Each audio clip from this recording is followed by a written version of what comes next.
3v3, of course, as our third game of the day, just now starting off. This is the time, if you haven't found any points today, to really start popping off, because we are about to hit the halfway point. Exactly, like you said, it is the point where after this game we are halfway done. If you are a team on the bottom end there, you're gonna have to kick it up going into this second half and play a little more aggressively. One of the things I always bring up in games in these 6-game series is you have time, but you don't have infinite time. So you've got to recognize, if you're not having a great day at the beginning, okay, we need to kick things up. We need to play more aggressive, and we need to try and get something going for ourselves, because what we're doing so far is not working. Well, ULTM very clearly have had the time to plan out their early game strategy. Sat back again, once again, right next door to Team Nestle Splash. We'll see how this, I'm going to call it a 50-50, works out this time, especially because both teams are opting into it so heartily. Pulse thinks that he's found someone for right now. ULTM do not actually have the data on where Splash are. We know, however, due to our super awesome wall hacks, they are in fact inside the building on the low ground. ULTM with a nice Loba ult will get themselves plenty more sustain for later on, but it's a little unfortunate to see things stolen away before your eyes. Yeah. It's just, I don't know why, that's just one of the funniest things to me, when it's just like you open it and you're like, oh man, a shield battery. Yoink. Good angle for Blight. Can find a kill right here. There we go. Thermite's good. Start nailing those in, dialing them up, because this is going to be a kill. There we go. Nice damage found. A nice knock. Blight ends up turning this around just with the creative use of the boxes. Changes the game as Valkyrie now down, and Splash have the chance to win this fight straight up once more. Yeah, right now, I'm a little confused at what the aggression was for there. I understand that you did just grab some stuff out of that Loba ult, but I don't think it was the right time to jump in right from the get-go there, and that Valk ult, or that Valk push, may have just cost another point gain from ULTM, and Splash will once again come out on top, seem to recognize what the strategy is, and have the bead on to ULTM. So Splash finally seem to be back in form, and we'll see what they can do with, once again, the extra loot being given to them pretty freely. Now that was a very, very nice angle to see them take, and I really like how it warped the fight, and it wasn't just the one. We had multiple members taking off angles, finding themselves those additional knocks. The way that they approach the isolated 3v3 does speak to the experience of a team that can play on the edge, that can pick up these kills. We'll be going up against, like we already know, some of the best here at Nerd Street. Lazarus, in the meantime, for their own right, will be making their way across Lava Siphon, while Nerf hold up in the center of it. May very well encounter them soon. Yeah, we will see. Nerf are getting an eye there. They realized now, hey, that's a golden shield. That sucks for us. But they aren't doing too bad on shields themselves. Everybody does have some blues, so gonna be feeling okay, but I think they do want to just loot up a little bit more before they go on for a full engage here.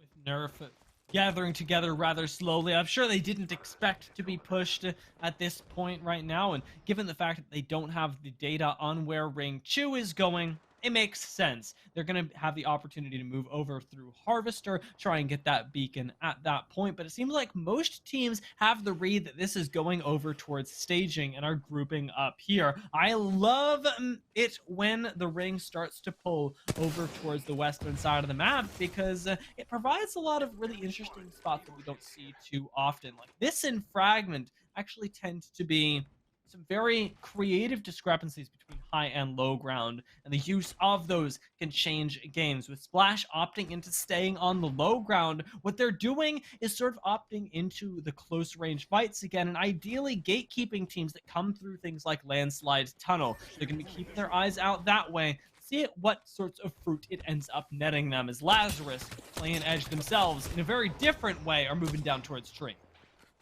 Yeah, once again, going for that triple take, getting that poke down. Lazarus are just kind of roaming around for the time being, moving in towards that thermal station area, and I think Lazarus are honestly just looking to try and get some good position early here, as everybody just moving into this area. And ooh, this does not actually look good here for Psycho, who needs to heal up and get out. We've got what looks like a ring that is pulling us with the southern end of it just over towards thermal, northern end of it likely favoring over by staging, perhaps a touch of landslide inside of it. But that zone 2 still remains a mystery to us on the desk, at least until right now, as Transatlantic Gaming have the read in the upper left, and zone Flub's 2 will got be the pulling bow. us a little bit further up towards the north. Dome instantly down though. Transatlantic seem Yeah, to they're just not getting want out. this fight, as they just go, I think not. Oh! But unfortunately for them, it is right in front of another squad. Claver goes down. Now Transatlantic have to take the fight down a member, and it simply is not going to work out for them. The Dome down early, and well, Flubbed is sick nasty on that bow. Going to be quite literally an uphill battle. Lazarus push up here, have a really nice angle to continue throwing out the damage. Well, they don't get that stick, are going to spell the end of at least 2 members of Transatlantic. Yeah, so now it is Flubbed just left to rat it out. What a great job to get that Valk down and make sure that they could not run away. Lazarus also running this Loba here, so Loba is seeming to be a little bit more popular than I think I expected here. As it will just be the ult there used. Underdogs going down here, as Droolers do pick that one up. Once again, Droolers in this early section of the games, they have been picking up a lot of kills, but they have not made it to late game just yet. That's a bombardment down on top of Droolers, and this may very well be why the third parties just keep bothering them. In this case, it is Nerf.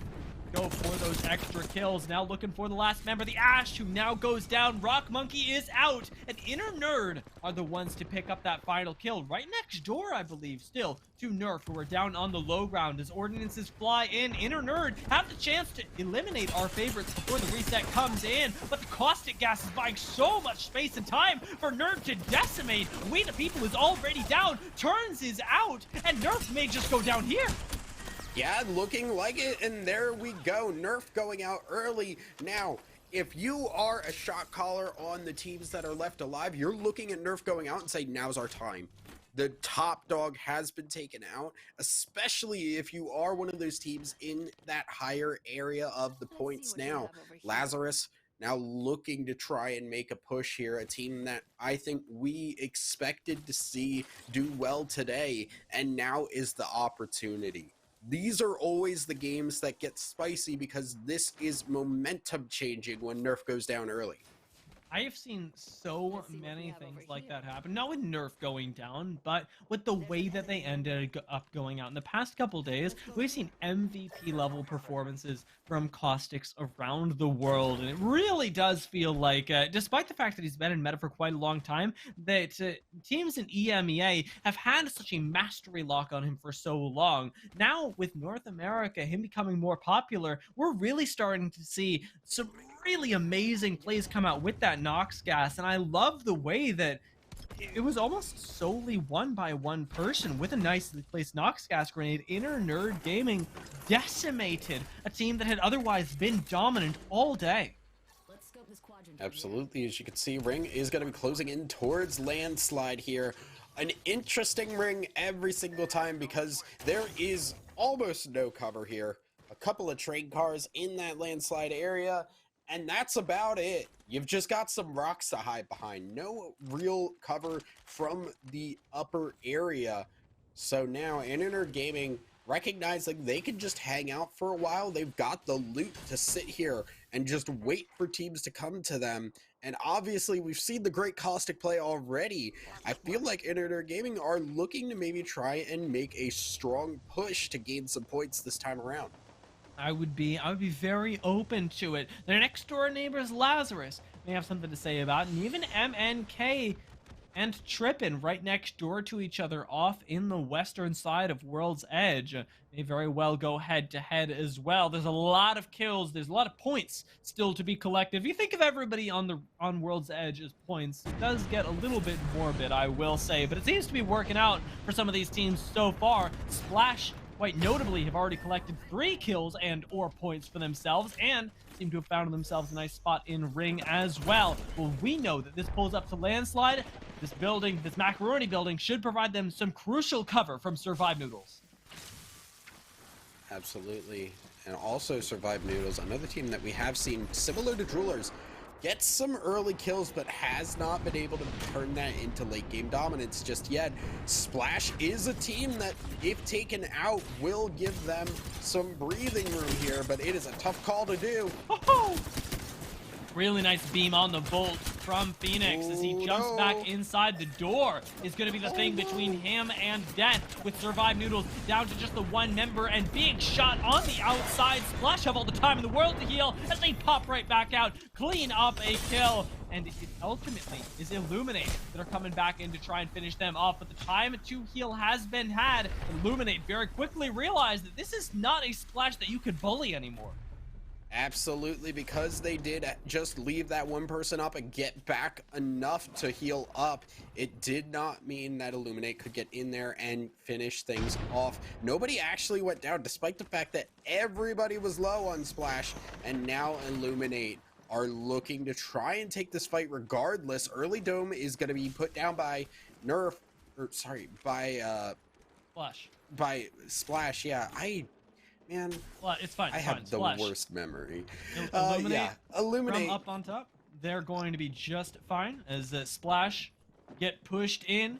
They don't actually have that many options with no dome, but there is always the chance that they can use this Ash to quickly reposition up towards the high ground. They do have information, and scans get traded back and forth, but Saint cannot go down. He is going to be able to survive, I believe, but still no dome just yet. Nothing to provide him safety except for these small raptors, and as he pops out to deal that last bit of damage, it'll be just enough for Splash to take the victory.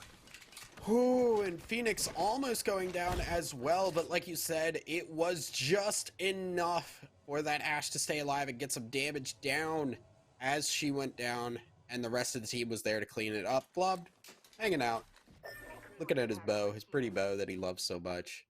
Still alive. And yeah, that's the important part. Honestly, Splash also looking to make a name for themselves this lobby as well, so I feel like it is Internet Gaming as well as Splash that are looking to try and win this one if they can, because they have put themselves in a really positive position going forward. Those 3 points to start them off right. Hey, that little bit of momentum seems to be favoring them. Over here by Countdown, however, we got a little bit of a different look as Illegal Movement sitting inside of the most southern end of this, have a squad right in front of them and are covering all of their angles, playing a little bit more safely before heading out into the open where they could be shot by Lazarus, who currently hold the RV on the train tracks. We talked about this a little bit earlier, but of course, Lazarus, interestingly enough, MNK assist and Nerds over by Landslide have some of the best spots to be inside, or to have inside of this game, especially because of the way that Lazarus and MNK assist can take teams down as they're forced to push into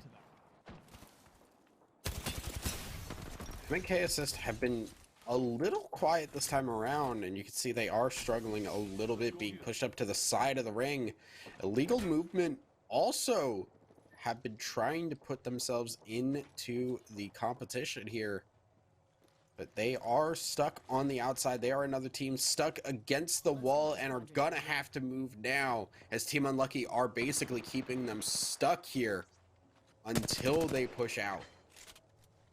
I like this, and unfortunately, I don't think Illegal Movement do. Being stuck next to Team Unlucky is, shall we say, a little bit unlucky, especially with the ring starting to close. This is going to be more of a fight that Unlucky have control over with the ordinances that they've already laid out, with the constant pressure that they are applying. And that scan doesn't really give you a lot of hope as the squad inside. The thing is that with the ring, of course, constantly applying pressure, not get too simple for Unlucky either, and there is a chance that we just get illegal movement slipping out the back door, dodging Team Unlucky entirely, instead opting into fighting MNK on the low ground.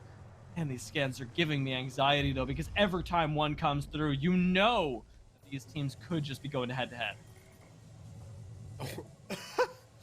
They're just hanging right in this corner. They have to move through the ring. They can't even, like, safely stay in here. This is so sketchy by illegal movement, and I mean, Team Unlucky can't really push it. Although now, trying to make the rotate out, great Gibby bubble. Don't push that. Be careful about that one. But Team Unlucky, I don't think we'll be able to keep this push up. And it, like you said, the backdoor escape may work out here. Gibby all coming down to give even more pressure, as it will be an escape here, as Team Unlucky are trying to make the push. But Gibby still not around the corner just yet. Could be caught instead. Nade not going to land, neither with the alternator shots, but Caselos ends up getting a sick knock with a frag, and Sawzik goes down. MNK assist, sniff out that something is happening in their behinds, and turn around, likely to find just the corpses of illegal movement, honestly, as Lane tries to get out. He feeds himself right into MNK, and something happened here, but it is not something that either of these teams want to speak of. Unlucky, however, feeling robbed of that last bit of KP, really wanted to push down, but couldn't quite get there. Trippin have gone out in the kill feed meanwhile, and things are going crazy already. Yeah, MNK assisted. Team Unlucky just looking at each other on the other side saying, hey, what's up? All right, catch you guys later. See you on the other side of the wall. But now, MNK assist picking up a couple of that, and Team Unlucky, yeah, feeling unlucky there. Important to note, I'm pretty sure Splash went out. If I read the kill feed correctly, I saw some bleed outs come through. Splash should be down right now, and this will now open up more opportunities, because that is another strong team that is going to go down. That's going to be a big removal of pressure. Taking a look up north, though, we may just get some more pressure applied, specifically onto our nerds on the high ground. We've got Unlucky starting to push up. Sriracha will be able to observe all of that through the front window of their car, and a nice Kraber as well from Arsenic could completely change the game. Right now, I want to see Sriracha wait this one out. The RV is not a point of power, it is a point of safety, and oh my god, that's still a sick Kraber shot, even if it won't net you a kill. Yeah. I mean, look, hey, get that practice in. Feel good about it. Because Arsenic is just apparently really good with this Kraber, and he wants to show off right now. What is this? 2 for, I don't know, 2 for a few too many, honestly. But does end up getting that knock. Looks really good. Wards off a push. Now everybody knows the Kraber's going down over there, but this is what we were thinking about earlier with Inner Nerd being pushed up on. They've got full data on where that thermite has ultimately led to, and are putting pressure down onto Unlucky. There's even a portal coming in around the side right now. They know as well as we do that you can just sit up here, farm damage, and wait for Unlucky to be put in a no-win scenario. They've got tenuous safety at best around this fence line, and never does it show more than right there, where Weta is able to throw in so much damage with the 301. I will say, though, running pretty darn low on ammunition. Yeah, this is exactly what we saw from Nerf yesterday, as they just hung up on this top side, could throw down damage as much as they want. But the other thing that we saw from Nerf is because they just sat up here for so long, they did start running low on ammo. So they need to be able to make something happen, either create enough space to get down or get some kills so that they could go and loot and pick up some ammo here, because Inner Nerd are getting a little bit rough here as they're getting poked out from some other side of Landslide here. Salos has gone down for the second time. This guy's knockdown timer is so low, but the res does come in, and it seems like we might just get Unlucky moving into the RV. Somehow, some way, they managed to survive, but tanking up the gas is not exactly a win for them, and Oi Senpai, hiding right behind the wheel of said RV, will barely be able to survive. I believe he just got stuck as well, so a big chunk going to come in with the shield battery just barely keeping him topped up. Rejects are the ones looking for these cheeky little beams, trying to eliminate Unlucky, but not get too aggressive in the meantime. They popped off last game, and if they can just get a little bit of wind under their wings, we could see them challenge the likes of Lazarus, the likes of Inner Nerd in this circle, as those two teams currently hold the power spots. Yeah, 7 squads still alive, still looking for some big position points, yet we have not hit the point where you are going to get some points for just placing. So these teams are still going to play it safe. They want to make sure they can hit the point where there are only 4 squads left. That's where the big money is. Rejects feeling okay in this position, but it is not the greatest by far, as you can see right now. Nerd, oh my goodness, now Nerd Gaming is just completely safe up here, because that one area they were able to get poked from is gone. They have essentially a wall to their back, and they could just hang on to this high ground push coming in. Dank started moving, but he got shot in the back by MNK, and Lazarus lose yet another. It's up to Z Davis to get this res, and with the Gibraltar, it seems like he will be able to do so. Both squads licking their wounds for right now. As he pokes his head out once again, he's got no way to heal up, and as the dome expires, now no safety. The shield swap might just come in, but having lost Dank is a massive blow, with MNK on the low ground, there to take advantage of anything that might happen just above them. Both these squads, all 3 of them even, are forced into a stalemate, and with 7 left, now almost 6, as Unlucky does end up going out to Sriracha. We have a game on our hands, and Sriracha are the ones that are suffering at the hands of it, pushing down underneath. They got the low ground. Inner Nerd Gaming have the high, and still maintain control of the lobby as Lazarus leave us. Yeah, they just need to keep hanging out up here, stay up as long as they can. They seem to be running a little low, though, on resources, so it is getting rougher and rougher the longer they wait, the more they try and poke. So they need to be aware of these things and make sure they don't blow through everything before these fights come through. You can see Weta only has a couple more shots of this Peacekeeper and 1 mag in this 301. They need to go now. Absolutely no resources to work with, and that makes this the time to do or die. Inner Nerd seem to be doing, but I'm not sure how much longer they can fend off the dying. You end up getting knocked. Just the 1 more, and Tap Strafers, from suffering at the hands of Lazarus, now are going to come forward and thrive, with Matt eating a lot of damage from the defensive bombardment. He still manages to get a knock and might just get the shield swap off in time, grabs that purple, but now from behind, it's Defeated that come in, and the Rejects do in fact steal this one away.